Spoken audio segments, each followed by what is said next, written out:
Les faces cachées des sciences occultes. Dénonçons les sciences occultes. Avant-propos. Les descriptions des religions, sciences occultes et autres pratiques occultes que vous allez entendre dans ce contenu sont tirées de plusieurs sources diverses et également du vécu et des expériences du professeur Patricio de Jésus, pasteur fondateur de l'organisation Spiritualité chrétienne. Ce contenu est établi dans le but de dévoiler, dénoncer et exposer les vérités cachées dans les diverses sciences occultes concernées, de sorte que tout ignorant de ces vérités, qu'il soit chrétien ou pas, entende, comprenne et fasse le bon choix sur la base de ces vérités. Car, comme le dit l'Éternel dans sa parole, en Deutéronome 30:19, il est écrit « J'en prends aujourd'hui à témoin contre vous le ciel et la terre. J'ai mis devant toi la vie et la mort, la bénédiction et la malédiction. Choisis la vie, afin que tu vives, toi et ta postérité. » Et en Jean 8:32, « Vous connaîtrez la vérité, et la vérité vous affranchira. » Ainsi, que l'Éternel vous bénisse et vous garde. Au nom de Jésus-Christ de Nazareth. Amen.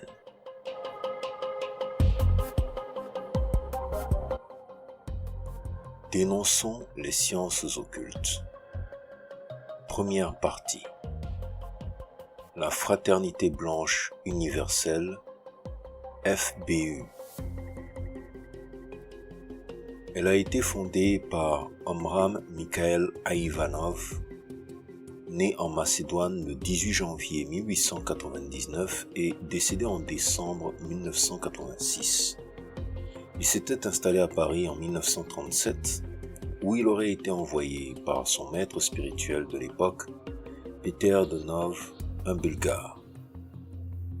Il enregistre la FBU en tant qu'association le 15 février 1947. L'actuel président est Claude Lamy. La FBU est une école initiatique proposant un ésotérisme syncrétiste. Les connaissances des vérités cachées, rassemblées et synthétisées ne peuvent être révélées que par une initiation réservée à des disciples. Aïvanov a compilé divers ouvrages, dont des croyances des Bogomils, secte bulgare du XIIe siècle, de la théosophie et des sciences occultes en général. Sous la conduite de l'auguste Esprit divin, le cosmos est dirigé par l'auguste Fraternité Blanche Universelle qui constitue une loge des grands initiés sur la Terre, laquelle regroupe les âmes humaines avancées. Une fraternité noire s'oppose à la précédente. La FBU de Aïvanov est la Grande Loge Blanche Universelle. Elle est chargée de mettre en pratique et de diffuser l'enseignement du maître O.M. Aïvanov, qui est un maître désigné par le ciel. Pour ce qui est du charisme, l'accent est mis sur le sens divinatoire, la voyance, et le pouvoir magique, la magie blanche. Deux théories sont développées. Le christocentrisme, Christ, prince cosmique, et l'héliocentrisme, le soleil, centre universel de toutes les religions. Exemple de révélation culturelle. Le soleil apporte compréhension du monde et pouvoir divin. Ses rayons sont des petites particules intelligentes qui pénètrent le cerveau et aident l'homme à mieux comprendre la création et les créatures. Si on comprend le soleil, il s'installe en nous et nous brillons de son éclat. Les éléments nous obéiront comme ils obéissent au soleil. La galvanoplastie spirituelle provoque le salut de l'humanité. Une femme qui est enceinte peut, grâce à son sang, communiquer son savoir à son enfant, ce qui va lui donner aura et puissance. Voir in fine le discours de Toulouse. La FBU est la religion universelle à cause du soleil. Par contre, la religion catholique est une secte parce qu'elle n'admet pas la réincarnation, les lois du karma ou l'importance du soleil pour la vie spirituelle. La FBU prépare le nouvel ordre mondial. Les pratiques. Concrètement, les adeptes comprennent deux classes, les intellectuels fortunés, participants occasionnels, et les jeunes paumés en quête de refuge ou d'idéal qui donnent tous leurs loisirs puis tout leur temps au mouvement. Mode de vie résultant des pratiques de purification et de développement harmonieux inculqués aux fraternistes à exercer chez soi ou en commun dans les centres. Contemplation et yoga du soleil, Surya Yoga. Exercice gymnique, panrythmie. Mouvement rythmé par des chants destinés à harmoniser les forces électromagnétiques dans le corps humain. Tout excitant est interdit. Repas végétariens frugaux considérés comme des actes sacrés de communion. Mastiquer lentement, respirer profondément, dans un silence absolu. Lecture de la parole du Maître, méditation à partir de sa pensée, prière du Maître. Exemple, que l'eau la plus douce et la plus limpide s'écoule dans mon estomac, ma rate, mon foie, mes intestins, sur mon sexe, que tous les déchets de mon corps physique retournent à la terre pour être transformés par ces laboratoires en pierres précieuses, végétation luxuriante, minéraux les plus purs. Taro, Tora, Rota, Tarota, Rotaro, 3 fois. Cessation des relations sexuelles en raison de la recherche de l'amour spirituel. Objectif, la séparation de fait des couples. L'adepte en arrive à partager les idées obsessionnelles du maître. Culte du soleil, combat de la lumière contre les ténèbres, régénération de l'humanité par la FPU, et à vivre hors du temps. L'organisation. De son vivant, le maître exerçait une autorité sans partage. Après sa mort, on constate des scissions. La propagande. Notamment une exposition itinérante organisée en 1979 par une équipe interdisciplinaire composée d'enseignants, médecins, graphistes et présentée dans les maisons de jeunes et de la culture et des lycées. Le thème, le soleil et le point de vue héliocentrique.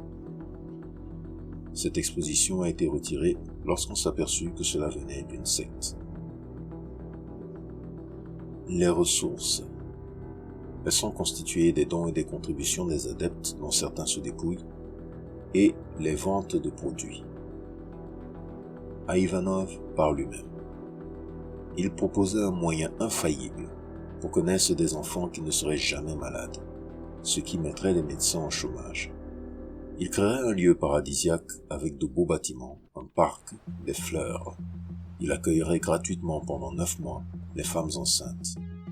Elles écouteraient de la musique et des conférences. Leurs maris les rejoindraient de temps en temps et eux aussi écouteraient les conférences. C'est cela la galvanoplastie. Grâce à ces mesures, il n'y aura plus de criminels.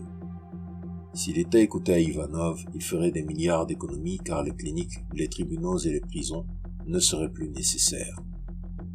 Conférence donnée à Toulouse en 1970, l'avenir de la médecine. Mais alors, comment seront financés ces lieux paradisiaques? Commentaire de spiritualité chrétienne.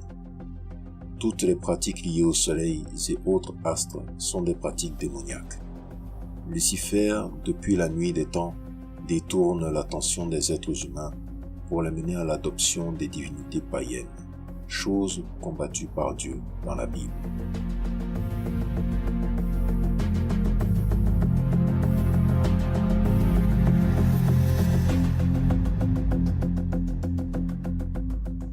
Dénonçons les sciences occultes. Deuxième partie. Mahikari. Dans la Sainte Parole de Dieu, la deuxième épître de Paul aux Corinthiens, chapitre 11, verset 14, il est écrit « Et ce n'est pas étonnant, puisque Satan lui-même se déguise en ange de lumière. » Amen. Origine de Mahikari. Monsieur Okada, qui vécut de 1901 à 1974, était un ancien officier, puis un industriel au bord de la faillite. Il a été membre de 2 mouvements religieux auxquels il a emprunté des enseignements sur la pratique de la purification, dont le Shōhei. ou lumière divine. Le 27 février 1959, il reçoit la première des 22 révélations du dieu Su, qu'il consignera dans 2 ouvrages, Goseigen et Norigoto, livre sacré du mouvement. Il reçoit la mission d'être sphère de lumière ou Kotama et de purifier le monde entier. Il constitue le mouvement Maikari le 18 août 1960. Celui-ci connaît une expansion mondiale. À sa mort, le 23 juin 1974, le mouvement éclate en 2 branches. La première, celle de Sekiguchi, successeur désigné par le fondateur et reconnu par les tribunaux. Sekiguchi installe le siège mondial du mouvement à Takayama, où se trouve le temple de Suza. En Europe, le centre se trouve au château d'Ausenburg, au Luxembourg. La deuxième, celle de sa fille, Kiju Okada, qui se répand notamment en Europe et en Afrique, sous le nom Oshu Nushi-sama. En Afrique, Maikari a du succès car il rejoint les traditions culturelles ancestrales. Surtout, il laisse espérer qu'on pourra dominer et écarter toutes les mauvaises influences, à savoir sorcellerie, maladies et autres. La doctrine. La voie de Maikari comporte un enseignement et des pratiques. Le futur adepte doit accepter de recevoir la lumière. L'enseignement spirituel. Su est le Dieu suprême, énergie cosmique, dont émanent quantité d'autres dieux. Le Dieu Su guide l'humanité par ses messagers. Jésus n'est qu'un homme, fondateur d'une religion. Le vrai sauveur de l'humanité est Okada, Tsukui-nushi-sama. Kotama Okada est le messie pionnier qui a reçu la mission d'unifier les religions du monde et de répandre la puissance du Dieu créateur Su. Par là, il achève l'œuvre de Dieu, il corrige et reconstruit le monde à l'approche de l'Apocalypse marqué par le baptême de feu, dont Dieu va faire naître une civilisation nouvelle, spirituelle, et le paradis sur terre.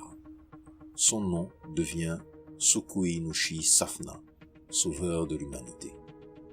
Panthéiste, Maikari ne veut pas constituer une religion nouvelle, mais unifier les religions. Il prétend apporter Ken, c'est-à-dire la santé parfaite, Wa, c'est-à-dire l'harmonie, et Fu, c'est-à-dire la richesse. L'homme étant composé de 3 éléments, corps spirituel ou étincelle divine, corps astral et corps physique. Il est destiné à jouir d'un bonheur naturel sur la terre, à condition de pratiquer Seiho, la loi de la justice. À la mort, le corps spirituel erre en attendant une réincarnation au bout de 2 à 3 siècles. La pratique, l'art de la purification spirituelle, permet à l'initié, appelé Yokoshi, de recevoir du dieu Su sa lumière purificatrice et de la transmettre en levant simplement la paume de la main, car il est devenu lui-même un canal d'énergie spirituelle. Cette transmission s'appelle l'Okisome. Par cette opération, l'initié peut tout purifier. Les mauvais esprits possesseurs sont transformés en bons esprits. L'initié diminue rapidement les dettes spirituelles ou karmiques. Les psychismes perturbés sont transformés en profondeur. Il faut se purifier de tous les maux qui accablent l'humanité à cause des médicaments, du mauvais fond de l'homme, aussi appelé sonen, et de la destruction de la nature. La purification se transmet à tout, nature, animaux, aliments, maisons, etc. Les maladies sont guéries. Il est annoncé aux adeptes qu'ils disposent du pouvoir de faire des miracles. Les êtres purifiés connaîtront ainsi le bonheur et la paix par l'état de Kenwa-Fu. Initiation progressive. Au premier degré, 3 jours d'enseignement. On devient kumite en apprenant des formules de prière en japonais dont les vibrations sont favorables. Le mantra Amatsunarigoro ou puissance du verbe. On reçoit le médaillon sacré Omitama qu'il Nefuachte, qui est directement relié au dieu Su et qui porte ses symboles en inscription. Deuxième degré. L'initié, appelé Yokoshi, doit assister à toutes les réunions du dojo local, assister aux cours de préparation, 2 séances de 40 à 50 minutes par jour si nécessaire, réciter l'Amatsu no Rigoto, participer aux travaux du dojo, ménages et entretiens, faire des offrandes généreuses, initier au moins 5 personnes. Le troisième degré, il se fait au Japon. Les adeptes sont manipulés par suggestion hypnotique et illusion de la guérison paranormale. La science médicale moderne est exclue.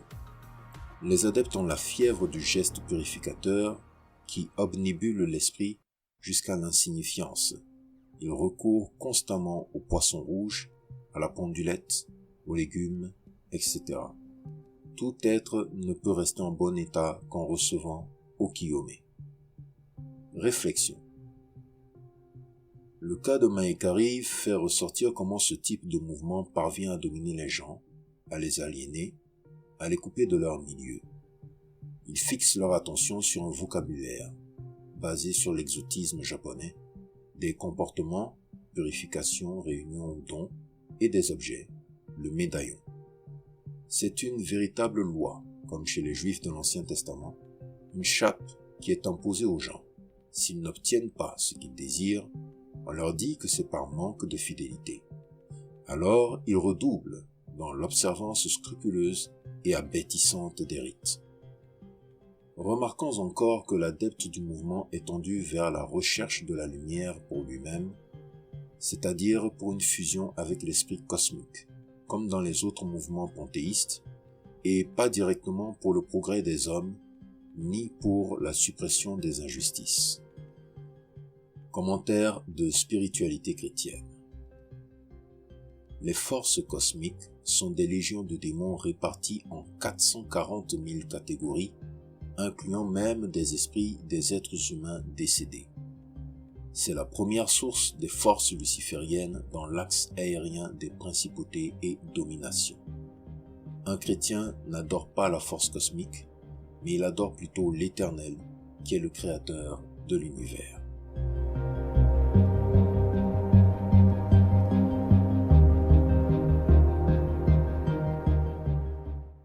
Dénonçons les sciences occultes, troisième partie. La rose croix.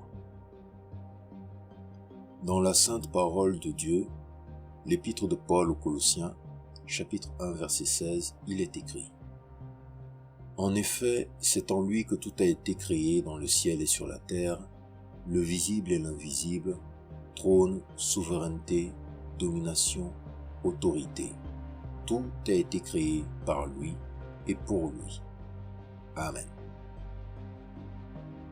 Dieu ne se réfère pas au cosmos, mais il est plutôt le créateur du cosmos. Le chercher en entrant en contact avec le cosmos, sa création, c'est entrer directement en contact avec des légions de démons qui se dissimulent derrière l'esprit cosmique. D'où vient la rose-croix? Historiquement, la rose-croix est née au début du XVIIe siècle du désir d'établir la paix et la compréhension entre catholiques et protestants afin de faire cesser les guerres de religion qui ravageaient l'Europe. Ce fut un mouvement élitiste qui s'inspira de l'organisation de la franc-maçonnerie spéculative, distincte de la franc-maçonnerie manuelle des architectes, maîtres d'œuvre et sculpteurs qui travaillaient dans les grands chantiers des églises et des cathédrales. La Rose-Croix eut une existence discrète, puis, au XXe siècle, elle fut relancée sous le nom d'Amorque, ancien et mystique ordre Rose-Croix, ou Ancient and Mystical Order Rosae Crucis, par le journaliste américain H. Spencer Lewis, qui avait voyagé et s'intéressé aux traditions ésotériques. H.S. Lewis prétend que la Rose-Croix connaît des périodes d'effacement au cours desquelles elle se revitalise, puis des renaissances. La MORC s'est développée dans le monde, organisée comme une entreprise moderne, avec son université, ses formations par correspondance, ses ouvrages, ses rites. Mais il existe d'autres mouvements Rose-Croix. AMORC, Ancien et Mystique Ordre Rose-Croix, Ancient and Mystical Order Rosicrucis. Ancien. Sa tradition remonterait aux origines de l'humanité. Mystique. Il donne accès à la connaissance du monde invisible grâce à un savoir secret. Ordre. Par une initiation progressive, il introduit dans une fraternité qui offre un appui pour réussir socialement. Rose-Croix. Le symbole de la rose-croix est donc une rose rouge sur une croix. La rose rouge symbolise la beauté et la fragilité de la vie. La croix n'est pas la croix chrétienne, mais le signe des points cardinaux. Grâce à ce symbole, les initiés se reconnaissent entre eux. Le credo rosicrucien. La Rose-Croix est un mouvement d'inspiration gnostique dans lequel les membres entrent progressivement dans la connaissance qui les illumine et les font communiquer avec la force cosmique. Leur connaissance ne résulte pas d'une foi reçue à laquelle ils adhéreraient, mais d'une lumière qui les inonde et à laquelle on ne peut opposer d'objection tant elle s'impose comme évidente. C'est pourquoi le credo rosicrucien est une série d'affirmations. Je sais que. En voici un extrait tiré du Manuel rosicrucien, édité à Paris en 1972, à la page 234. Je sais qu'il y a une force cosmique qui est à l'origine de toutes les choses visibles et invisibles, dont l'essence se propage dans tout l'univers et dont l'esprit et la conscience constituent la personnalité de l'homme.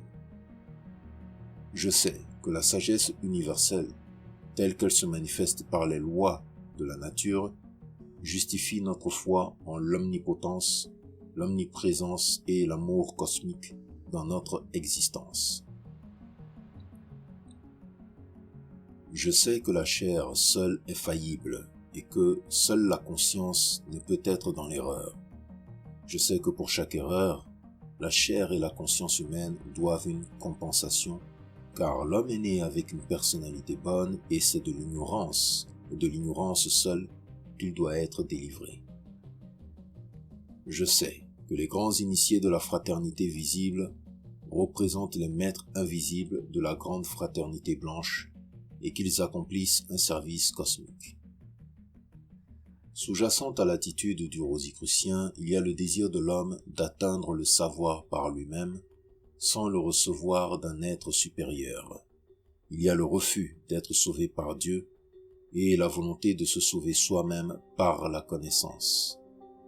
H.S. Lewis a écrit, nous citons, « En développant notre activité, nous ferons de nous-mêmes le destin. » Fin de citation. Le vocabulaire rosicrucien. D'après le manuel rosicrucien, nous citons l'ouvrage. Âme, à la page 243.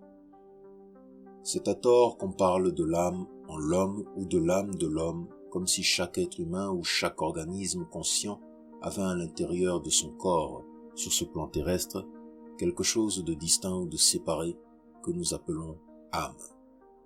Cela est assurément faux. Il n'y a qu'une seule âme dans l'univers, l'âme cosmique, la conscience universelle, vivante et vitale. En tout être humain se trouve un segment inséparable de cette âme cosmique, et ce segment constitue l'âme humaine. Elle ne cesse jamais de faire partie de l'âme cosmique, pas plus que l'électricité dans une série de lampes en circuit n'est une quantité d'électricité séparée, sans lien avec le courant passant dans les lampes. C'est de ce point de vue que l'on doit considérer les hommes comme frères. Dieu, page 249. L'ordre rosicrucien considère qu'un terme ne doit jamais être rejeté ou supprimé sous prétexte qu'il a revêtu pour certains, dans des milieux particuliers et à certaines époques, un sens inacceptable pour d'autres, et en particulier pour beaucoup en notre temps. Dans les rituels symboliques, les enseignements et les méditations de l'ordre, l'expression « Dieu de nos cœurs » est donc couramment utilisée. Elle désigne pour chacun le Dieu qu'il peut concevoir, comprendre ou admettre et, à l'extrême, pour certains membres, le Dieu de leur cœur est la part d'inconnu dans le monde ou l'univers, ce qui n'est pas encore expliqué, mais, à leur avis, pourra l'être tôt ou tard. Pour d'autres, le Dieu qu'ils conçoivent, dont ils peuvent être conscients, qui tôt ou tard se manifeste en l'homme en une étrange intimité, est le Dieu de leur cœur. Dans toutes les parties du monde, il y a des rosicruciens de foi et de croyances religieuses différentes. Dans les anciens rituels, on trouve cette déclaration. L'homme est Dieu et fils de Dieu, et il n'y a pas d'autre Dieu que l'homme. Mais cela a un sens mystique et ne doit pas être pris au sens littéral. L'ordre rosicrucien, dans son enseignement, se réfère surtout à une intelligence, une conscience universelle et un pouvoir infini. Rappelons qu'il n'y a dans l'ordre aucun dogme. L'enseignement propose seulement et offre une base à la méditation et à la réflexion. Il n'impose pas. Ces citations sont suffisamment éloquentes pour faire ressortir le gnosticisme et le panthéisme de la Morque. Elles font sentir l'habileté avec laquelle la Morque vide la notion de Dieu, tout en laissant aux sympathisants l'illusion qu'ils peuvent continuer à y croire. Le Dieu de nos cœurs est une manière d'évoquer la part de mystère de notre vie. Rose-Croix et foi chrétienne. Remarque. Les textes cités donnent un aperçu du langage et des principes des rosicruciens. On remarque que les rosicruciens donnent à des termes un sens autre que celui qui est connu, d'où des confusions. Ils parlent de personnes et d'âmes, mais en fait, il n'y a pas pour eux de personnes individuelles créées à l'image de Dieu. Selon eux, nous n'avons d'existence que parce que nous sommes branchés sur le grand courant cosmique. C'est cela qui nous met en rapport avec le savoir universel. Deuxième remarque. La conception des rosicruciens repose sur un panthéisme illémorphique. L'illémorphisme signifie que le cosmos est composé d'une forme invisible, l'esprit cosmique, et de la matière visible animée par cet esprit. Selon cette théorie, la matière n'a pas de commencement. Elle est éternelle comme l'esprit qui l'anime et en est inséparable. Il n'y a pas de Dieu transcendant antérieur au cosmos. Initiation ou révélation. Position du rosicrucien. L'homme accède par lui-même au savoir à l'aide de l'initiation reçue. Il n'a rien à attendre d'un sauveur puisque, d'une part, tout le savoir est contenu dans le cosmos et est déjà connu par les grands sages. D'autre part, les limites intellectuelles de l'homme ne proviennent pas du péché, qui est une invention des religions, mais de l'ignorance dont le savoir le libère. Réponse du chrétien. L'homme demeure un mystère pour lui-même ainsi que le cosmos. Les grands sages rosicruciens sont loin de l'avoir découvert. Le péché est hélas une réalité. Haine, guerre, crime ou autre.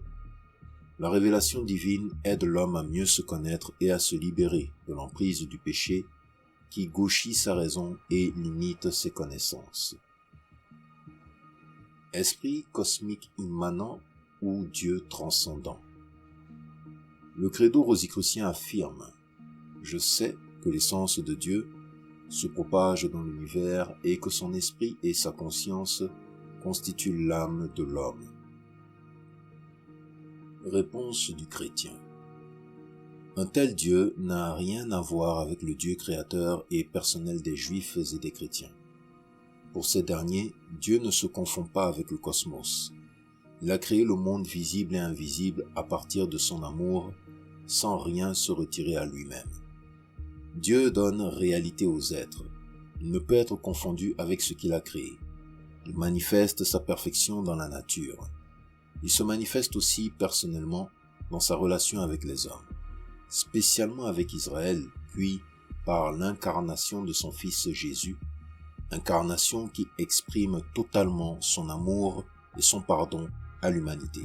Cette relation de Dieu aux hommes se poursuit par l'Esprit dans l'Église. Jésus est-il un grand maître rosicrucien ou le Fils de Dieu? Lamarck prétend donner une connaissance de Jésus plus complète que celle qui est contenue dans le Nouveau Testament, ceci grâce à des écrits secrets. En effet, H.S. Lewis, le rénovateur de Lamarck, écrit, nous citons, « Les pères de l'Église ont-ils eu tort ou raison d'autoriser la publication d'une vie de Jésus incomplète, en partie erronée et considérablement voilée, telle qu'elle nous est donnée dans la Bible ?» Fin de citation. Selon cette théorie, les pères de l'Église qui ont établi le canon des Écritures ont écarté un certain nombre de textes. Il s'agit notamment des évangiles apocryphes. Tout n'est pas faux et inutile dans ces textes, mais la plupart d'entre eux ne sont pas écrits par de véritables témoins, apôtres ou évangélistes, et ne font pas preuve de rigueur et de cohésion sur la personne de Jésus. Précisément, certains rédacteurs de ces textes ont été influencés par les religions à mystère de l'époque. Se basant sur des textes d'inspiration initiatique, H.S. Lewis prétend que Jésus a parlé en secret. Les Rose-Croix s'appuient aussi sur les écrits gnostiques. Pour les Rosicruciens, Jésus n'est qu'un sage parmi d'autres. Il a été initié pour devenir un grand maître. Il a été envoyé, se former en Égypte, où il avait une belle résidence avec des serviteurs, en Inde aussi, et etc. Il s'est contenté de reprendre la tradition de ses prédécesseurs. Il n'est pas fils de Dieu, puisqu'il n'y a pas de Dieu personnel. Jésus n'est pas mort sur la croix. Il a été mis en croix, mais ses amis rosicruciens, qui seraient les Esséniens, se sont empressés d'envoyer quelqu'un à cheval à Rome pour avertir l'empereur Tibère, lequel a donné l'ordre de détacher Jésus de la croix. On se demande comment est-ce qu'il a pu rester en vie aussi longtemps. Les Esséniens ont soigné Jésus dans le tombeau et le matin du 3e jour, Jésus a pu être emmené en convalescence sur un cheval. Puis, il s'est retiré sur le mont Carmel où il est mort quelques années après. Comment des gens sérieux et apparemment instruits peuvent-ils soutenir de telles balivernes et y croire? Réponse. Relisons l'Évangile selon Luc, au chapitre 1, les versets 1 à 4. Il est écrit, « Puisque beaucoup ont entrepris de composer un récit des événements qui se sont produits parmi nous, tels que nous les ont transmis ceux qui furent, dès le début, témoins oculaires et serviteurs de la parole, j'ai décidé moi aussi, après m'être informé soigneusement de tout depuis les origines, d'en écrire pour toi, illustre Théophile, afin que tu te rendes bien compte de la solidité des enseignements que tu as reçus. Amen. Ce texte est éloquent. Si Marc et Luc n'ont pas été des apôtres, du moins ont-ils été respectivement les fidèles compagnons de Pierre et de Paul. Tous ces hommes se sont dépensés et ont donné leur vie au service de la parole. En communion avec les apôtres et leurs successeurs, les évêques, le chrétien croit que tout nous a été révélé sur Dieu en Jésus comme l'Écriture nous le fait connaître. Jésus a toujours parlé en public comme il l'a rappelé devant le grand prêtre lors de son procès. Nous citons, « C'est au grand jour que j'ai parlé au monde, j'ai toujours enseigné à la synagogue et dans le temple où tous les Juifs s'assemblent et je n'ai rien dit en secret. Pourquoi m'interroges-tu? Demande à ceux qui ont entendu ce que je leur ai enseigné.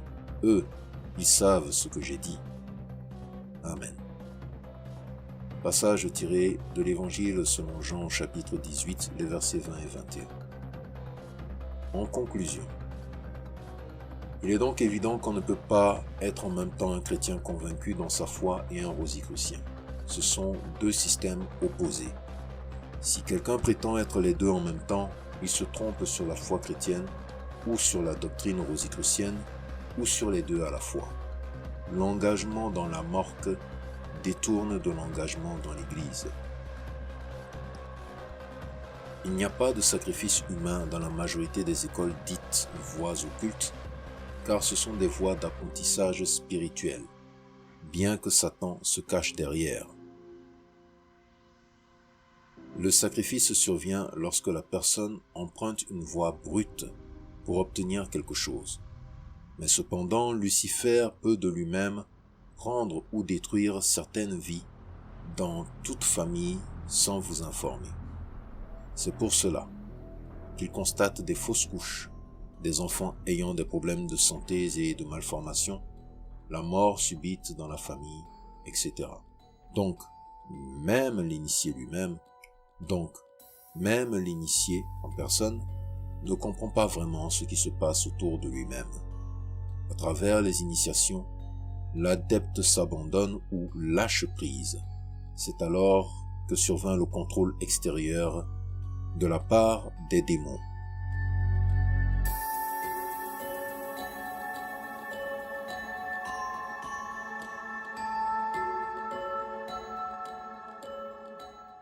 Dénonçons les sciences occultes, 4e partie. Le New Age ou Nouvel Âge. Le Nouvel Âge est un mouvement né en Californie, aux États-Unis d'Amérique, vers 1960, sous l'influence des écrits de l'anglaise Alice Ann Bailey, qui vécut de 1839 à 1949 et qui a créé en 1932 l'association Bonne Volonté pour préparer l'avènement d'une humanité radicalement renouvelée. Elle est l'auteur de l'expression New Age. L'annonce du Nouvel Âge correspond à l'ère du Verseau et est liée à l'interprétation des signes du zodiaque. Les signes du zodiaque. Les astrologues des temps anciens, ceux qui observaient les astres sans avoir la connaissance actuelle des lois de la mécanique céleste, et en assimilant les astres à des puissances intermédiaires entre Dieu et les hommes, les astrologues des temps anciens pensaient donc que le soleil tournait autour de la Terre puisqu'il se lève à l'est et se couche à l'ouest. Dans la Voie lactée, ils ont remarqué que des étoiles restent groupées et forment ensemble des constellations qui ont évoqué pour eux des animaux. Lion, taureau, scorpion, bélier, poisson, capricorne, etc. Mais aussi des êtres humains. Vierge, Verseau, Sagittaire, Gémeaux, ou encore des objets, Balance. Les astrologues ont donc nommé 12 constellations. En fait, il y en a 13 avec le Serpentaire, et ils ont remarqué que d'un mois à l'autre, le soleil se lève devant chacune des constellations. Comment sont désignées les constellations ? Elles sont établies en liant les étoiles les plus lumineuses, les soleils, par un trait imaginaire. Ces traits ont l'apparence d'un être connu, être humain, animal ou objet. En fait, les constellations ne sont pas des entités groupées, car les étoiles se trouvent entre elles à des distances considérables, tout en appartenant au même ensemble de la Voie lactée.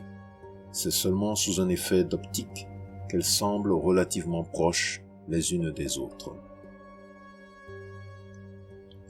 Passage de l'ère des Poissons à l'ère du Verseau. Dans la rotation de la Terre sur elle-même, en un jour, et autour du Soleil, en une année, il existe une avance progressive, mais très lente, des équinoxes de printemps et d'automne par rapport au cercle zodiacal. C'est ce qu'on appelle la précession des équinoxes. Ceci à la suite de la perturbation que provoque sur le mouvement de la Terre la double attraction du Soleil et de la Lune. Cette perturbation donne à la Terre une avance de 50,256 secondes par an, même pas une minute, soit un cône complet de récession de 25 760 années. Au bout de ces 25 760 années, l'équinoxe retrouve la même position par rapport aux constellations. Il en résulte que tous les 2146,66 ans, soit 25 760 divisé par 12, à l'équinoxe de printemps, la Terre a une nouvelle constellation en vis-à-vis. En effet, une précession de 50 secondes,256 par an pendant 2146,66 ans équivaut à un déplacement de 30 degrés, soit le 1/12e du cercle zodiacal. Le mouvement de la Terre autour du Soleil est le cercle zodiacal. La rotation de la Terre, les saisons et le calendrier. La Terre tourne autour du Soleil sur une ellipse appelée plan de l'écliptique et est inclinée de 23,27 par rapport à ce plan. Ainsi, la Terre a-t-elle par rapport au Soleil 4 positions remarquables qui lui donnent ses différentes saisons. Équinoxe de mars, solstice de juin, équinoxe de septembre et enfin solstice de décembre. 2 positions de solstice.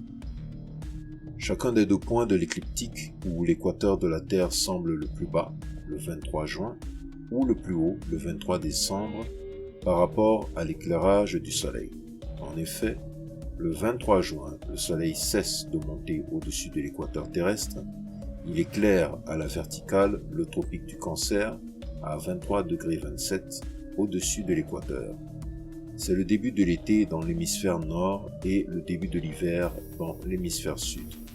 À ce moment, la constellation visible derrière le Soleil est le Cancer. Le 23 décembre, le Soleil cesse de descendre en dessous de l'équateur terrestre. Les rayons du Soleil sont à la verticale ou au zénith du tropique du Capricorne à 23,27 en dessous de l'équateur. C'est le début de l'hiver dans l'hémisphère nord et le début de l'été dans l'hémisphère sud. Alors, la constellation visible derrière le Soleil est le Capricorne. 2 positions d'équinoxe. L'équinoxe est le moment où les rayons du Soleil sont à la perpendiculaire de l'équateur. Les nuits, nox en latin, sont alors égales.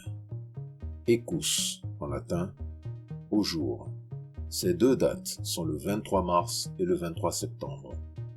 Le 23 mars correspond au début du printemps dans l'hémisphère nord. À ce moment, la Terre voit le Soleil sur fond de constellation du Bélier après l'avoir vu sur fond des Poissons. À l'équinoxe de septembre, la Terre voit le Soleil sur fond de Balance après l'avoir vu sur fond de la Vierge. Note sur le calendrier chrétien. Les dates de la conception de Jésus, Annonciation, et de sa naissance sont placées de façon symbolique et non historique en fonction de ces moments clés. La conception de Jésus est située le 25 mars, donc aussitôt après l'équinoxe du printemps, et sa nativité le 25 décembre, 9 mois après, au moment où le Soleil recommence à monter depuis le tropique du Capricorne vers l'équateur, c'est-à-dire au moment où les jours recommencent à s'allonger dans l'hémisphère nord. La nativité de Saint Jean-Baptiste est placée sur le 21 juin, 3 mois après l'Annonciation, et la période du solstice de juin. Le soleil de la Saint Jean-Baptiste est monté à son maximum et il va redescendre pour laisser grandir le soleil du Christ. Il faut qu'il grandisse et que moi je diminue, tel que cité dans l'évangile de Jean chapitre 3, le verset 30. Le calendrier chrétien a été établi en fonction de l'hémisphère nord. Ce calendrier est à la fois solaire, d'où les fêtes mentionnées plus haut, Annonciation le 25 mars, naissance de Jean-Baptiste le 21 juin, nativité de Jésus le 25 décembre, et lunaire, puisque la fête de Pâques est liée au calendrier lunaire des Juifs. Elle est célébrée le dimanche qui suit le 14e jour de la lune au 21 mars ou après. Elle est célébrée le dimanche qui suit le 14e jour de la lune au 21 mars ou après.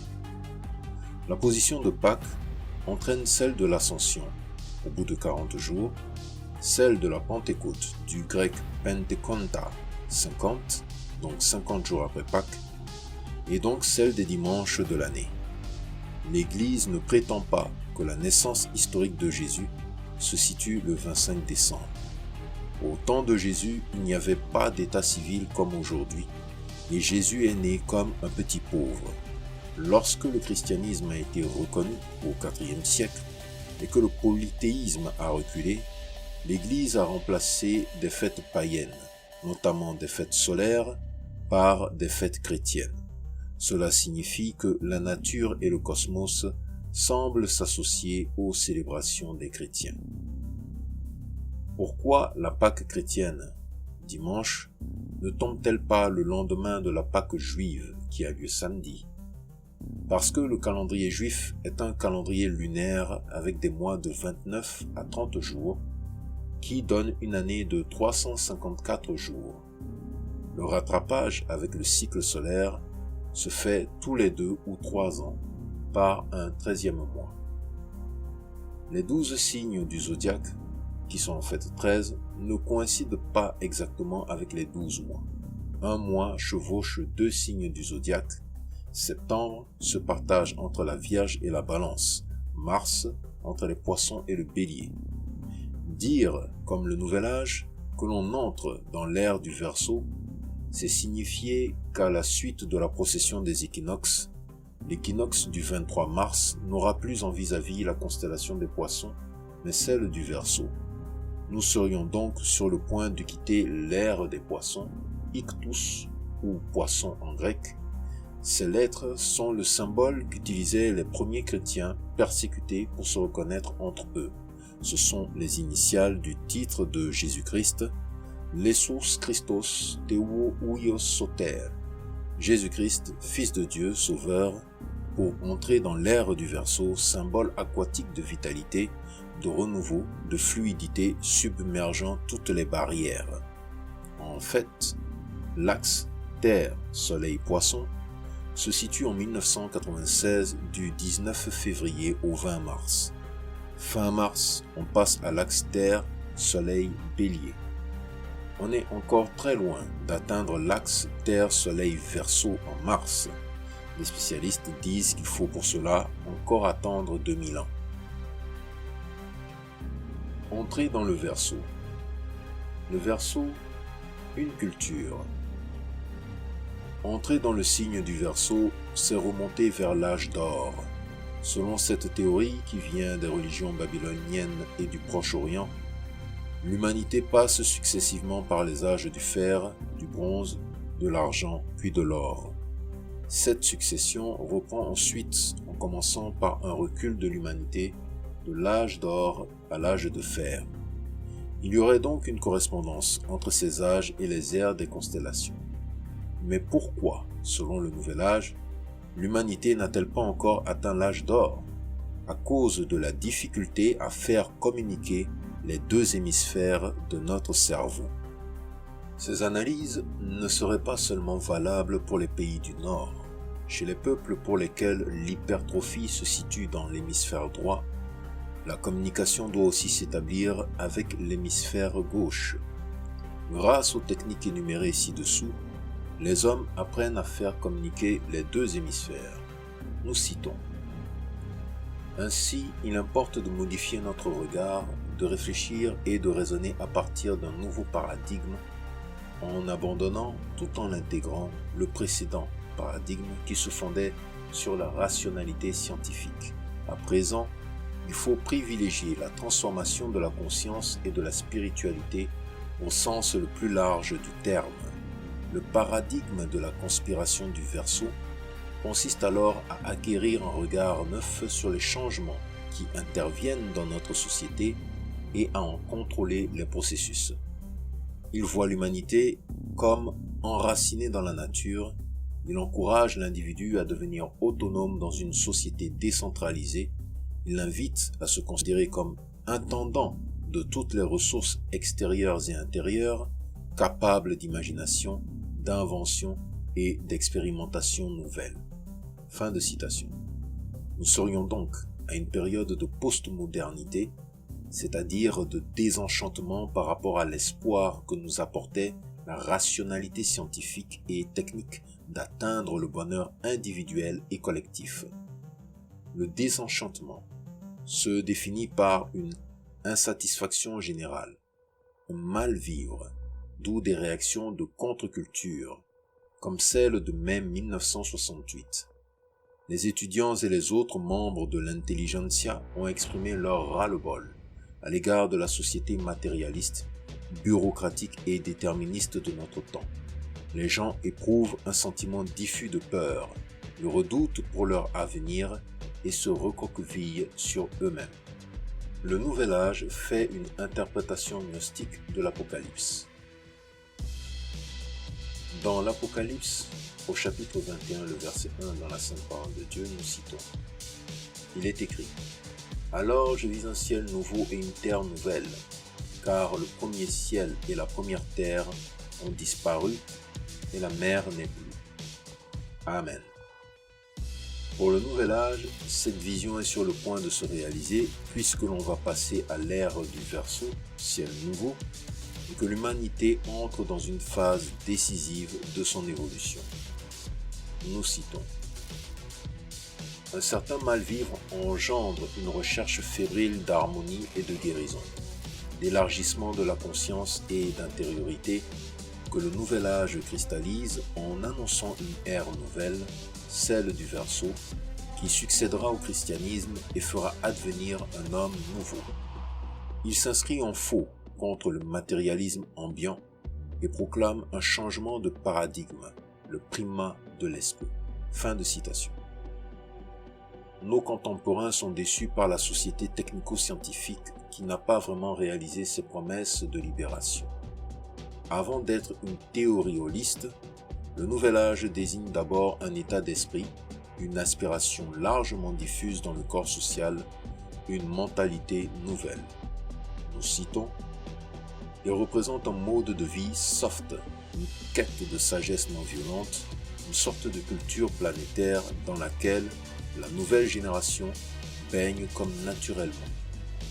Le Nouvel Âge ne serait que la pointe religieuse de l'individualisme occidental qui s'offre sa religion en kit, conformément au vieil adage selon lequel chaque société a la religion qu'elle mérite. Cependant, il est le symptôme d'une quête spirituelle. Fin de citation. Chacun doit libérer en soi toutes ses potentialités et accéder à un nouveau niveau de conscience. Mais comment ? Les théoriciens du Nouvel Âge se réfèrent aux grands penseurs du passé, les Grecs, le bouddhisme, la gnose, l'ésotérisme, les mystiques et penseurs chrétiens, dont Maître Eckhart, Saint Jean de la Croix, Teilhard de Chardin. Dieu ou le divin. Pour le Nouvel Âge, il existe une conscience cosmique primordiale qui constitue l'énergie fondamentale de l'univers. On retrouve ici le langage de la rose-croix. Ceux qui ont connu une mort apparente auraient fait l'expérience du divin qui leur a laissé une perception lumineuse, une impression d'amour. Dieu n'est donc pas un être personnel et il n'a pas besoin d'intermédiaire, église ou dogme, pour être rencontré. Il importe simplement de nous ouvrir au divin qui nous habite par le biais des diverses disciplines du Nouvel Âge. Nous accéderons alors à l'universel. Ce changement ne se réalise pas forcément en une seule vie. La réincarnation permet à chacun de développer progressivement toutes ses capacités. Mais, à l'inverse de la conception hindoue de la réincarnation, il n'y a pas de rechute d'une réincarnation à l'autre. Chacun est aussi aidé par des entités diverses, anges, esprits, farfadets, avec lesquels il peut communiquer par la technique du channeling. L'humanité est aussi stimulée par les diverses incarnations ou avatars du Christ cosmique dont la prochaine s'annonce imminente. Cet instructeur mondial instaurera une religion universelle qui mettra fin à toutes les autres. Alors, l'humanité accédera à la vraie sagesse, au paradis terrestre retrouvé. Les techniques pour s'accomplir et s'unifier. Les médecines douces et parallèles, acupuncture, homéopathie, ostéopathie, nouveau régime alimentaire de Montignac, le végétarisme, ces techniques s'adressent au corps et à l'esprit. Succès des sciences plus ou moins occultes. Astrologie, voyance, magie, spiritisme, évocation des esprits et channeling, radiesthésie, utilisation du pendule, numérologie, voire la kabbale juive. Autres méthodes, le yoga, la méditation zen, la sophrologie, qui est la recherche de l'équilibre d'une pensée saine, l'apprentissage du voyage hors du corps ou voyage astral, la télépathie, participation à distance au sentiment d'un autre, les thérapies de groupe, le rebirth, revivre sa naissance, son cri primal en vue de commencer une nouvelle vie, l'hypnose, etc. Le succès des sociétés ésotériques fondées sur l'initiation, la Rose-Croix, les sectes, les associations théosophiques et anthroposophiques. La théosophie. Elena Petrovna Blavatsky, qui vécut de 1831 à 1891, a longtemps vécu en Inde, puis elle a fondé la Société théosophique à New York en 1875. Annie Besant lui succéda, qui tenta d'imposer Krishnamurti comme nouveau messie et qui soutint l'indépendance de l'Inde. Madame Blavatsky prétendait avoir reçu la sagesse des maîtres du Tibet, hommes supérieurs seulement atteignables par leur corps astro. Selon ses maîtres, la vie vient du grand être. Les disciples atteignent la perfection par l'étude du système théosophique et par les réincarnations. Jésus est un maître qui enseigne les principes déjà contenus dans des religions plus anciennes. La théosophie devient alors une secte à la mode et attire toutes sortes de gens titrés et en vue en se proclamant au-dessus de toutes les religions. On voit l'influence de ces idées sur le Nouvel Âge et beaucoup de mouvements actuels. L'anthroposophie. L'Allemand Rudolf Steiner refusa le Messie proposé par Annie Besant, Krishnamurti, et créa sa propre société anthroposophique en 1912. Il insista sur la sagesse humaine et édifia sa société à partir de ses propres révélations mystiques. Ces pratiques sont relativement anciennes, mais elles se sont répandues, parfois déformées et appauvries. Par exemple, le yoga est menacé de perdre sa dimension spirituelle au profit d'une technique somatique. Elles prétendent intégrer la rationalité, ce qui n'est pas évident vu leur syncrétisme, et tenir compte de toutes les composantes de l'homme. Le Nouvel Âge est cette nébuleuse de pratiques, de disciplines multiples, par lesquelles les gens cherchent à savoir pourquoi ils vivent et comment vivre mieux. Le Nouvel Âge prétend être religieux, en voulant relier les hommes entre eux, avec le cosmos et avec le divin, laissé à la libre interprétation de chacun. Il prétend dépasser toutes les religions par sa vision syncrétiste et panoramique. Les religions orientales et charismatiques font recette, mais pas les religions historiques auxquelles on reproche de brider les individus par leurs dogmes, leurs normes éthiques, leurs appareils hiérarchiques. Aspect positif et ambivalent du Nouvel Âge. Les difficultés pour dialoguer avec les New Agers ou adeptes du Nouvel Âge. Ils n'ont pas de repères très fixes et naviguent d'un système à l'autre. Ils mettent sur le même pied des textes qui sont sacrés pour les chrétiens, Saint Jean et le Nouveau Testament, et des citations de multiples et obscurs gourous. Enfin, les termes précis pour les chrétiens, Dieu ou âme, prennent chez eux un autre sens. Aspect positif. C'est une réaction salutaire à une conception matérialiste de l'homme. Il souligne la dimension spirituelle de l'homme. Il est porteur d'une espérance vers plus d'harmonie et de communication entre tous les êtres de l'univers. Ceci devrait provoquer les communautés chrétiennes, porteuses d'une bonne nouvelle infiniment plus riche, à sortir d'elles-mêmes, non pas pour donner des leçons à ceux qui pensent différemment, mais pour entretenir avec eux un dialogue de compréhension et de non-compromission. Le nouvel âge est aussi travaillé par la présence de Dieu, mais sans révélation précise, il manquera la libération qu'il promet et rejoindra le paradis des illusions perdues. Les points de jonction avec le christianisme. Accomplissement de l'homme dans sa dimension spirituelle incluant toutes les autres, ainsi que l'harmonie sociale et cosmique qui doit en découler. Ainsi sera réhabilité le caractère religieux de la nature humaine. Poser la question du sens de la vie et développer le sens de l'humain. Sortir du matérialisme ambiant. Chercher à capter les énergies qui nous habitent et qui travaillent dans la création. Retrouver un rapport plus sain avec la nature. Les ambivalences.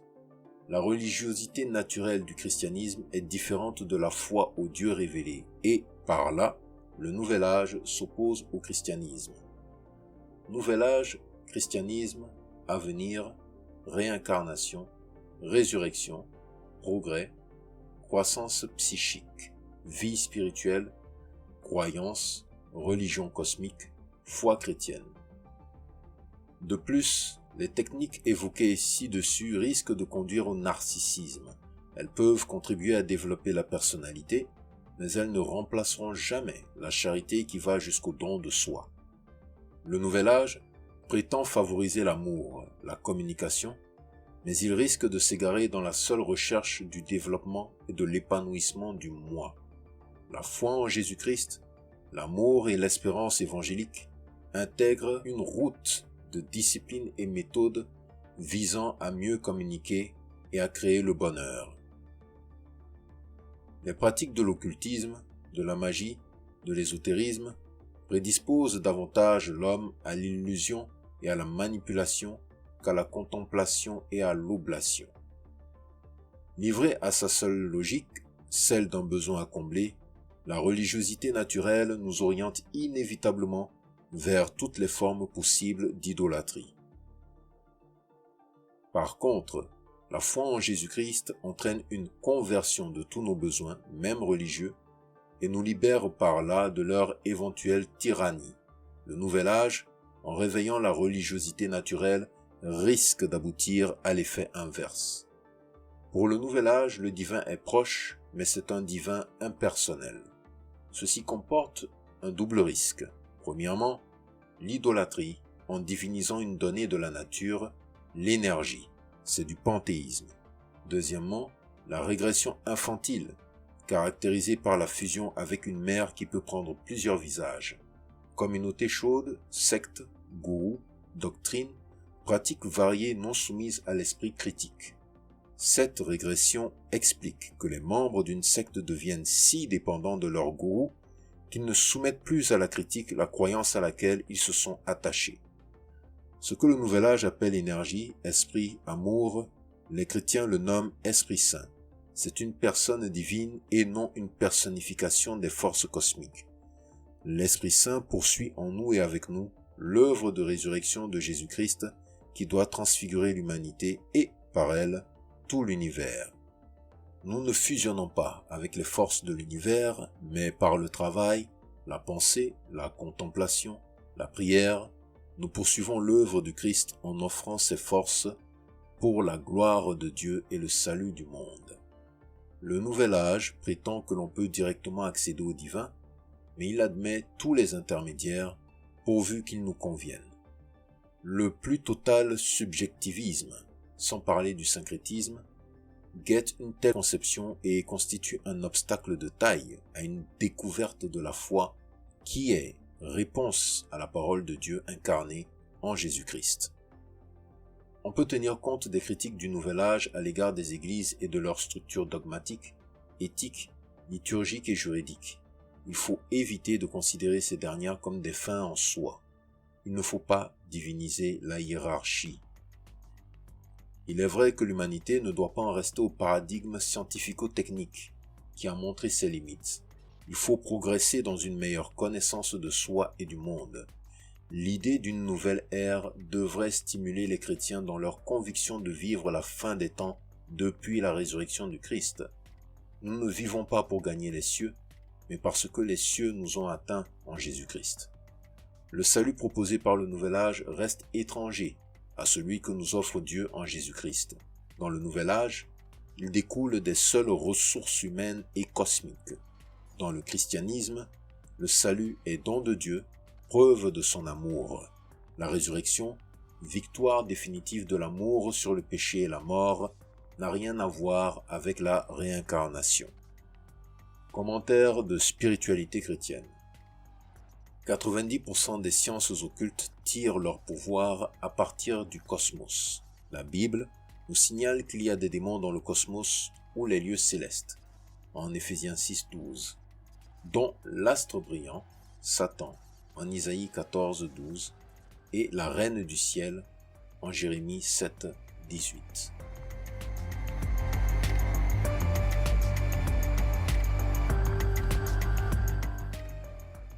Dénonçons les sciences occultes, 5e partie. La Kabbale juive. Les principaux courants mystiques du judaïsme sont la Kabbale et le hassidisme. Le mot Kabbale signifie en hébreu post-biblique tradition, doctrine reçue. Il pourrait désigner toute transmission orale de la loi distinguée de la Torah écrite. En fait, le sens est plus restreint. La Kabbale est un mouvement religieux doublement ésotérique. Elle s'occupe de sujets mystérieux auxquels ne sont initiés qu'une élite de disciples. La Kabbale est le type le plus élevé et le plus complet de la mystique juive. Elle a réussi à imposer certaines de ses vues à l'ensemble du judaïsme, à influer sur ses conceptions et même sa prière officielle. Certains chrétiens, comme Pic de la Mirandole, se sont laissés fasciner par elle. Les origines. Certains adeptes de la Kabbale la font remonter jusqu'à Adam, ou au moins jusqu'aux patriarches. D'autres la rattachent aux doctrines mystérieuses dont parlent des apocryphes de l'Ancien Testament. En fait, le kabbalisme historique apparaît vers 1150 à Gérone, en Espagne. Cette première manifestation du courant kabbaliste a été qualifiée de prophétique ou extatique. Son principal représentant est Abraham Aboulafia, né à Saragosse en 1240, grand voyageur qui s'est intéressé à la philosophie des Maïmonides. À l'âge de 30 ans, à Barcelone, il se plonge dans la mystique et est saisi par l'esprit prophétique qui lui favorise de nombreuses visions. Son œuvre décrit l'ascension de l'âme vers le trône céleste, ascension qui s'achève dans l'union à Dieu. Sa doctrine est une sorte de philosophie pratique de l'extase basée sur la méditation. Il ne se réfère pas à l'écriture. Au milieu du XIIIe siècle, un cercle de kabbalistes prophétiques ou extatiques s'établit en Provence, au sud-est de la France. Vint ensuite le kabbalisme théosophique. Ce dernier est représenté par le Sefer HaZohar, ou livre de la splendeur. Cet ouvrage, devenu la vraie Bible des kabbalistes, fut diffusé en Espagne à la fin du XIIIe siècle par Moïse ben Shem Tov de Lyon, un kabbaliste de Guadalajara. Il le faisait passer pour l'œuvre de Rabbi Shimon bar Yochai, tanaïte du IIe siècle. Le Zohar comprend des éléments anciens qui remontent peut-être aux Tanaïtes, mais aussi des adjonctions tardives. Il est rédigé dans un dialecte proche de l'araméen rabbinique. C'est une compilation qui se présente sous forme d'un commentaire de la Torah, du Cantique des Cantiques et du livre de Ruth. Nous citons. Sur le fond d'un cadre palestinien imaginaire, on voit aller et venir le fameux maître de la Mishnah, Rabbi Simon ben Yochai, ou Shimon bar Yochai, comme cité plus haut, discourant avec ses amis et disciples sur divers sujets d'ordre humain et divin. La méthode employée dans le Zohar est modérée sur celle du Midrash, c'est-à-dire que là où c'est possible, elle évite l'investigation théorique et laisse de côté la recherche systématique. Elle donne sa préférence au genre homilétique. Sa manière ordinaire de présenter une idée est d'élaborer l'interprétation mystique d'une sentence de l'écriture. Fin de citation. La théologie de la Kabbale. Le Zohar se propose de décrire les opérations mystérieuses de Dieu. Dieu est l'en soi, l'infini. Il est un Dieu caché. Il possède 10 attributs fondamentaux, les 10 séphirotes, pluriel de Sefer HaZohar, qui sont aussi 10 étages de la vie divine. Les séphirotes ne sont pas une création, mais une émanation à l'intérieur de la divinité. Elles émanent l'une de l'autre en lui. Lorsque Dieu crée, cette création dépend de l'émanation des séphirotes. Les 3 mondes de la création correspondent à ceux de l'émanation. La Kabbale admet dans l'épanouissement de l'être divin qui se manifeste dans la création une pluralité de puissances. Dans la multitude des Shemot, des noms divins, elle voit la racine des matières multiples que Dieu a choisies au cours de l'histoire pour se révéler à l'humanité. Certes, l'unité divine est fondamentale, mais Dieu est spirituellement inhérent au monde ou immanent au monde créé. Les formules kabbalistiques sur ce point ont une saveur panthéiste. Mission de l'homme, se purifier. Le monde n'a été créé que pour l'homme. Libre et pécheur, ce dernier a besoin de l'existence terrestre pour se purifier. La doctrine de la métempsychose assure sa parfaite purification. Pleinement purifiée, l'âme s'unit à Dieu dans un baiser d'amour.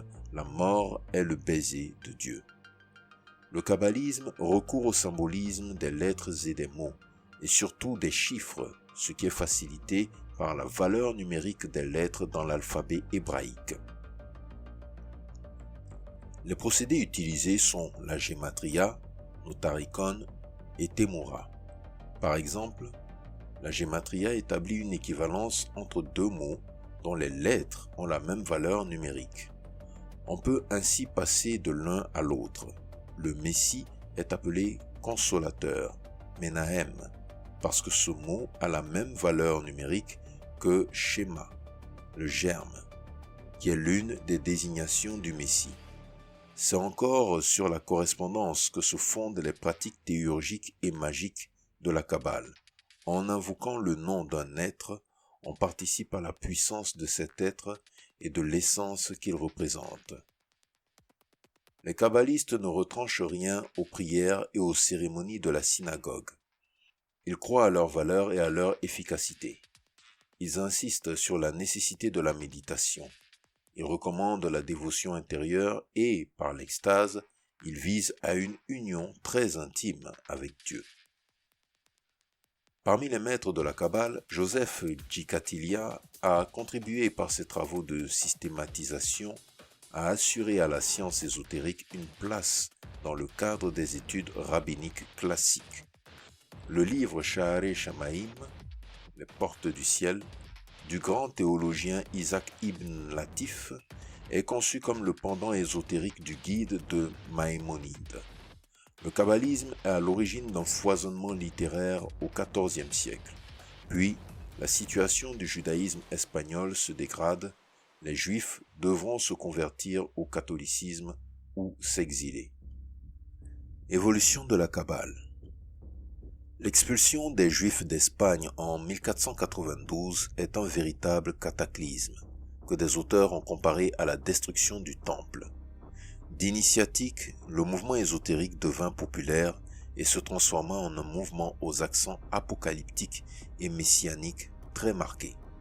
Le but que se proposa cette Kabbale fut le Tikkun, le redressement, par des procédés mystiques, des tares inhérentes à la création à la suite du péché et l'avènement des signes avant-coureurs de l'ère messianique.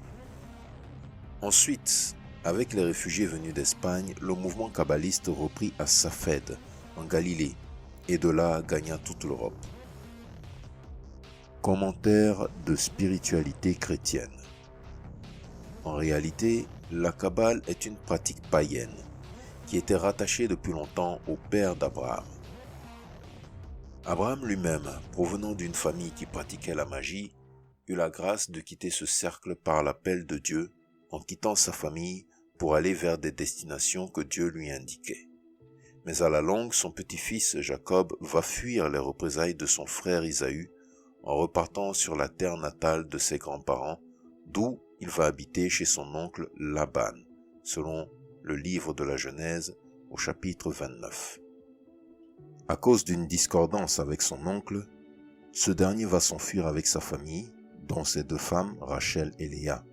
Mais durant cette fuite, Rachel prit les idoles de son père et les cacha. Et c'est ainsi que ces entités démoniaques se sont glissées dans la famille de Jacob, qui deviendra Israël. Donc, la Kabbale et toutes ces divinités occultes qui se dissimulent entre les Israéliens est une histoire très ancienne. Et d'ailleurs, c'est suite à ces pratiques-là que Dieu rejeta Israël. Par la suite, il y eut d'autres divinités païennes qui rejoignirent cette pléiade, car Israël avait annexé les dieux étrangers dans leur culte, chose que Dieu leur avait interdit. Salomon, lorsqu'il tomba dans la magie, ce dernier ayant adopté les divinités de ses épouses, il additionna des informations et rituels pour renforcer ce culte païen au sein du peuple d'Israël, selon le premier livre des rois au chapitre 11. Bien que les livres occultes écrits par Salomon aient été écartés de la Bible, mais la Kabbale, elle, continue d'avoir la main dessus. Ézéchiel se lamente à cause de la pratique de cette forme de magie au sein du temple de l'Éternel. Et suite à toutes ces fautes, Dieu va livrer Israël à l'esclavage au peuple babylonien, ceci permettant de renforcer encore les connaissances occultes du peuple d'Israël à travers l'adoption encore d'autres dieux comme le dieu Ramphan, Moloch ou autres. Confère le livre des Actes au chapitre 7, le verset 43. Et d'ailleurs, l'étoile du dieu Ramphan est cette étoile qui se trouve sur le drapeau de l'État d'Israël. Donc, en revenant dans leur terre natale, Israël, après 62 ans d'esclavagisme, ils eurent la crainte de publier ou de rendre les cultes païens publics. Alors, ils restreignirent le cercle en acceptant seulement des gens jugés aptes pour cette pratique, d'où la Kabbale moderne. La Kabbale introduit des démons comme Métatron, par exemple, en lui attribuant le titre d'un ange de l'Éternel. La Kabbale a converti tous les dieux païens en des anges, soi-disant de l'Éternel. La Kabbale est la ruse du diable qui se dissimule parmi les Israéliens depuis leurs ancêtres. Donc, attention, tout ce qui vient d'Israël n'est pas forcément de Dieu.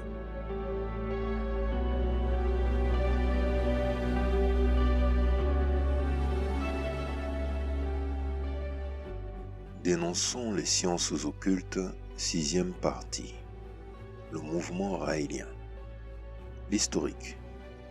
Le fondateur est Claude Vorilhon, qui est né le 30 octobre 1946 à Vichy et se dit conçu le 25 décembre 1945, soit le jour de Noël.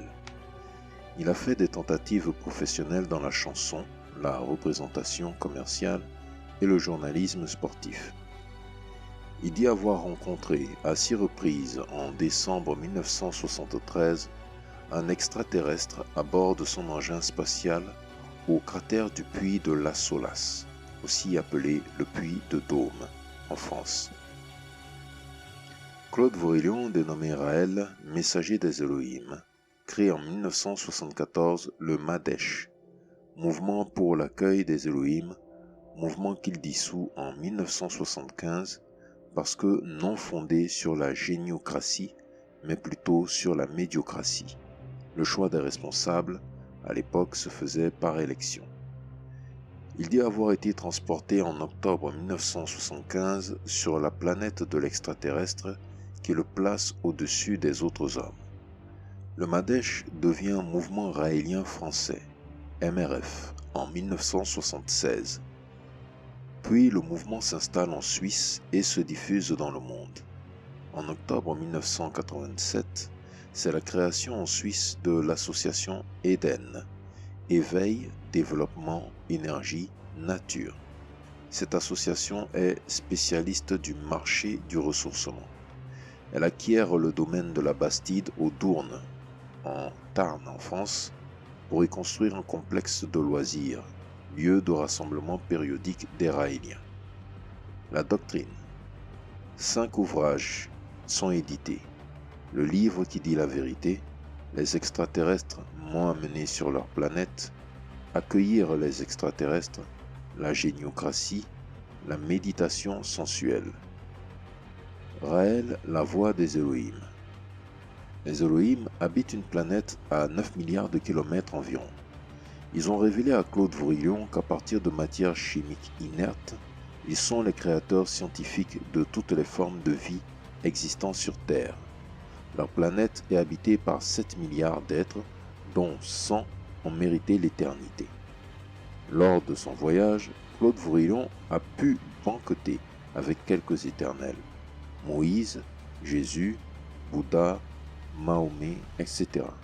C'est Yahvé, le Dieu des chrétiens, le président du Conseil des éternels, qui a contacté Claude Vourillon sur terre et qui lui a révélé, nous citons, « Vous êtes le dernier des prophètes avant le jugement. Vous êtes le prophète des religions, le démystificateur et le berger des bergers. Vous êtes celui dont les anciens prophètes, nos représentants, ont annoncé la venue dans toutes les religions. » Fin de citation. Il serait donc malvenu de contester le nouveau prophète. Claude Vourillon croyait avoir été conçu par une mère catholique et un père juif. Erreur. Yahvé lui a révélé, nous citons, « Nous avons sélectionné une femme, comme nous l'avons fait à l'époque de Jésus. Cette femme, nous l'avons enlevée à bord d'un de nos engins et elle fut inséminée tout comme nous l'avions fait pour la mère de Jésus. Ton véritable père est également le père de Jésus, qui est donc ton frère. Et ce père, tu l'as en face maintenant. » Fin de citation. La religion des religions. Athée et hédoniste. Le Fils spirituel et charnel de Dieu a reçu le nom de Raël, qui veut dire lumière, messager ou ambassadeur des Elohim, et aussi une mission paradoxale. Créer et répandre une religion athée. Raël doit établir la religion des religions, mais une religion athée. La religion raélienne trouve son expression privilégiée dans la méditation sensuelle, technique d'épanouissement révélée par les Elohim. Il s'agit de rechercher du plaisir par la satisfaction de tous les sens. Plus tard, sur la planète des Elohim, leur assouvissement est garanti.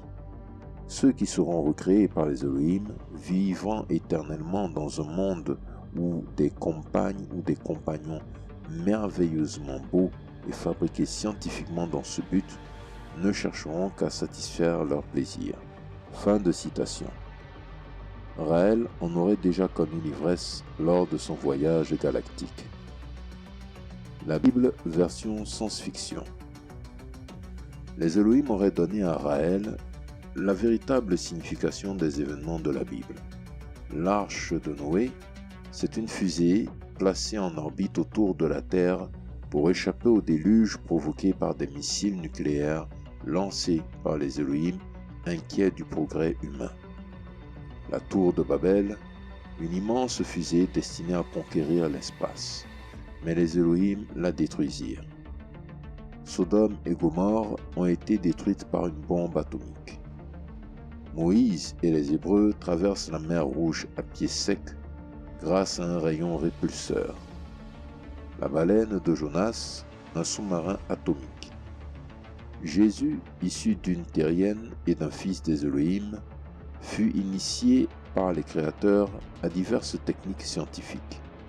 Il put faire des miracles ou opérations à distance par rayon concentré, parler avec persuasion grâce à une forme d'hypnose télépathique de groupe, marcher sur les eaux grâce à un rayon antigravitique. À la Pentecôte, les créateurs imprimèrent dans la mémoire des apôtres les éléments d'autres langues.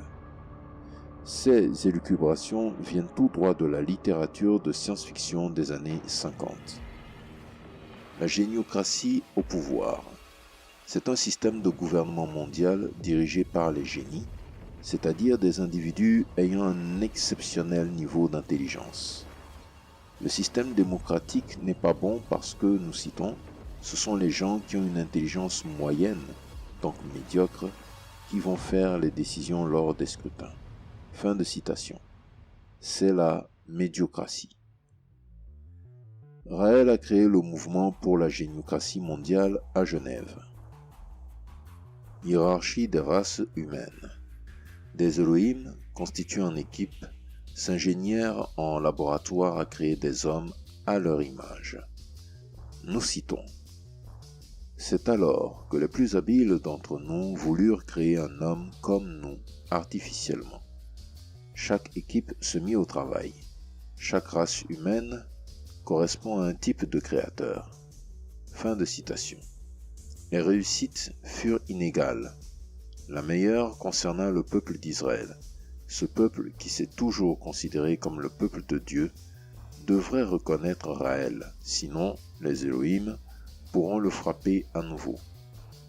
Les Elohim voulaient que leur ambassade terrestre soit en Israël, mais les Israéliens ont refusé. Il est nécessaire de sélectionner les naissances, sinon l'homme dégénérera.